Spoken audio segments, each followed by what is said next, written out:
tradisi yang lain juga dari sisi benci terhadap anak perempuan, ada juga tradisi jahiliyah yang masih berlanjut sampai sekarang, yaitu tidak ingin punya anak karena takut tidak bisa kasih makan.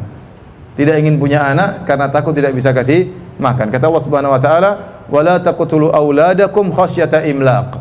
Nahnu narzuquhum wa iyyakum." Janganlah kalian membunuh anak-anak kalian karena takut tidak bisa kasih rizki, takut miskin.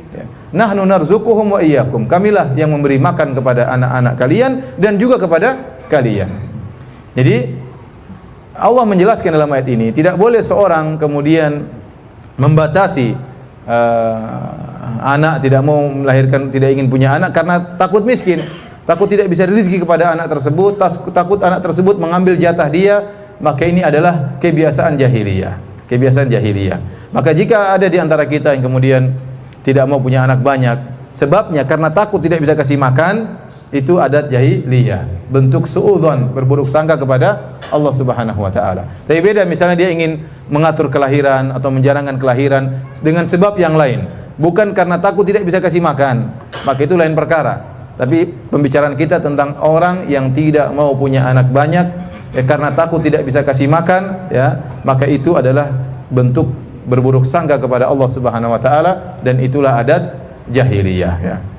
Dan kalau antum ke Eropa, ya, antum akan lihat ya perbedaan antara orang Islam dengan orang-orang Eropa, ya. Orang-orang Islam, ya, misalnya saya pergi ke, misalnya taruhlah ke Amsterdam atau ke Australia, ya, orang-orang Indonesia, orang-orang Islam, masya Allah, anaknya banyak, ya, anaknya banyak, ya.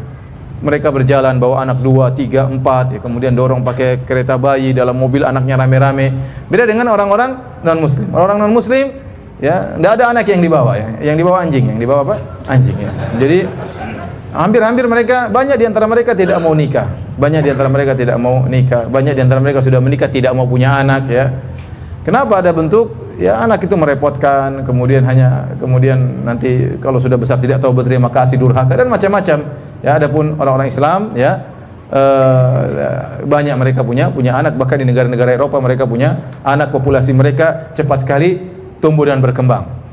Karena mereka husnudzon kepada Allah Subhanahu wa taala, meskipun mereka tinggal di negara non muslim dan mereka minoritas, punya anak banyak enggak ada masalah. Toh rezeki tetap berjalan. Rezeki tetap berjalan. Makanya benar pepatah orang, banyak anak banyak rezeki.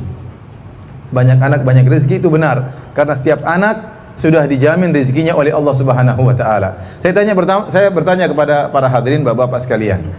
Coba kita bandingkan kondisi kita tatkala kita masih belum punya anak dengan setelah punya anak. Lebih banyak rezeki kita tatkala masih bujangan atau setelah punya anak? Terus coba bandingkan lagi.